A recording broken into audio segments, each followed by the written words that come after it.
Velkomin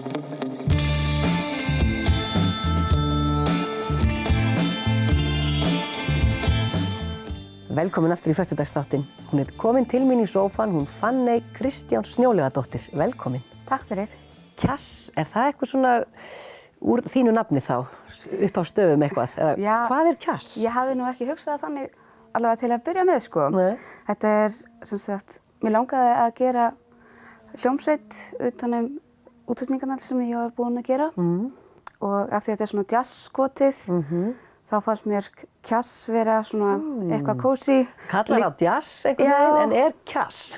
Já, og líka bara svona mjúkt og þú veist, eitthvað sem gott. Já, ég gleyma að nefna að þú náttúrulega tónlistarkona og til hamingju með tilnefningarnar til Íslensku tónlistarverðlaunanna. Takk fyrir.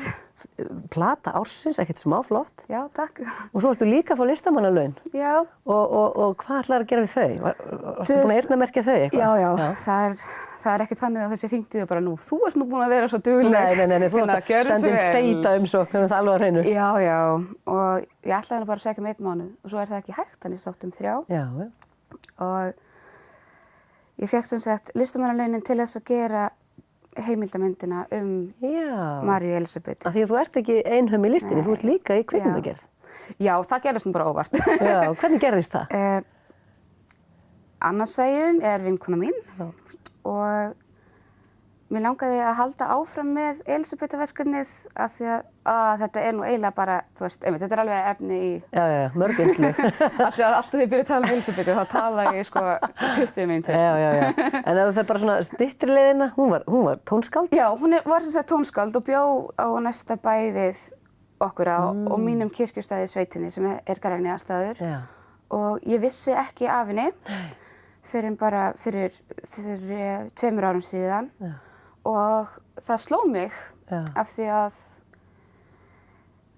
hafa aldrei heyrt þetta tónskáld. Já, akkurat. Magnaða tónskáld eða eitthvað. Já, og svo fór ég að vinna lögin hennar og bara vá, þetta eru bara mjög fín lög og ákvað bara að taka þetta skrifinu lengra og að búa til heimildamynd hana í samvinnu við sko menningarmiðstöðina þannig að hún verður þó sýnd á Grænjastað. Þannig að hver sem kemur á Grænjastað mun alveg verða þess var að hún gekk þarna gangana, sko. Ok, en frábært. Já. Og þetta svona svolítið mikil heimildavinna, þið eru að elta tímabilið með búningum og öllu. Já.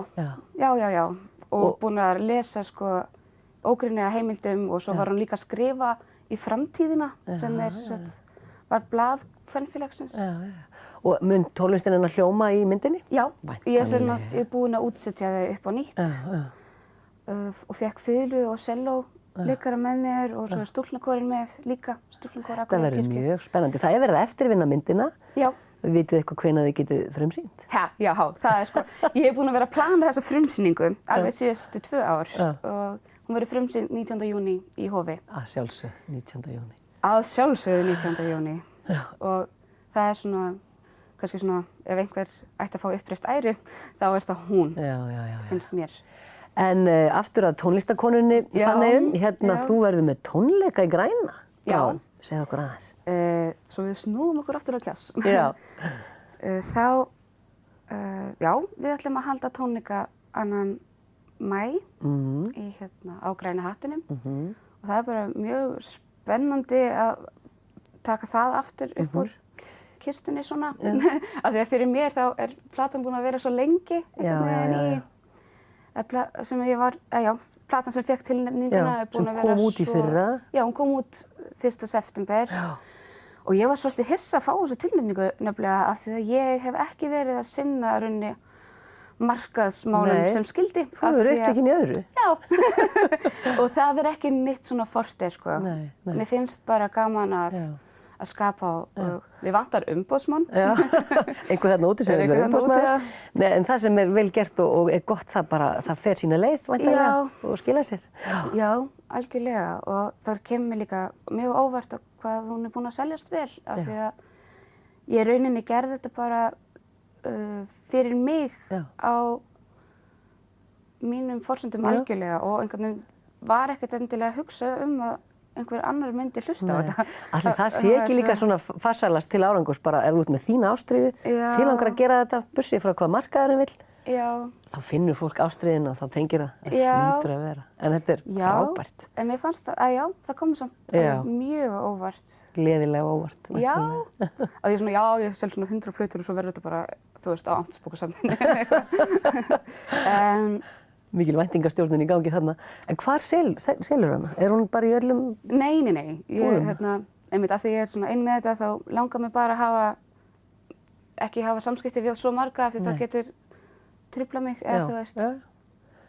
Ég hef séð hann, hún er til í Flóru. Hún er til í Flóru. Hún er líka á Berlín. Ég og Svenni erum miklir vinir.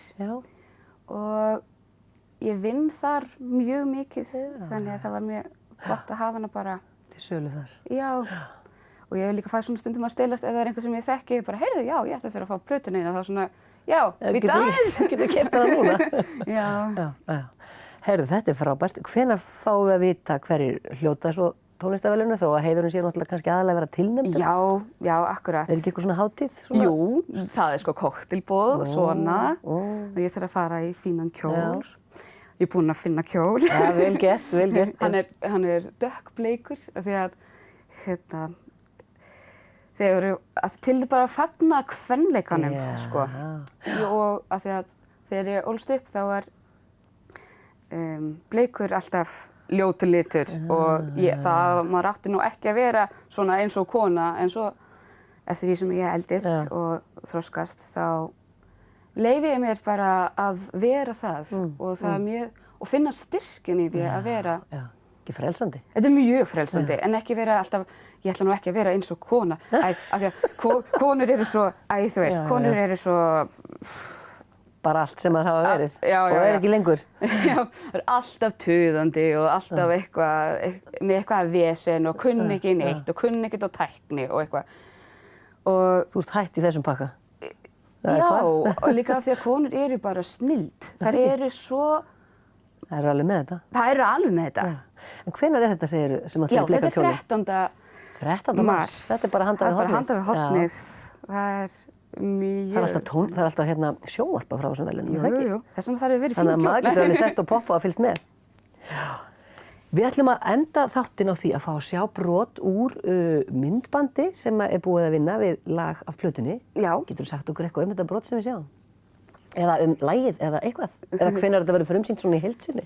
Já, ég og Júlíana erum miklar vinkonur. Hún er dansari, hún er frá Mexíkó.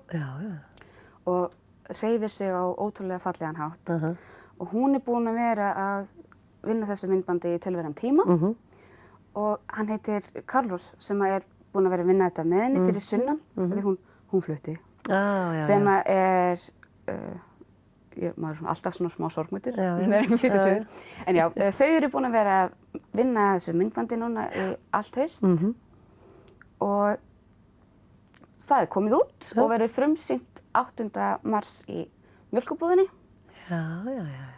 Það verður bara mjög spennandi, þannig að ég vildi ekki sýna það allt núna. Nei, við fáum aðeins að gæjast, smá brot. Takk fyrir að koma í þáttinn, gangið þið vel á tónlistarverðlaununum og bara í öllu sem þú ert að gera.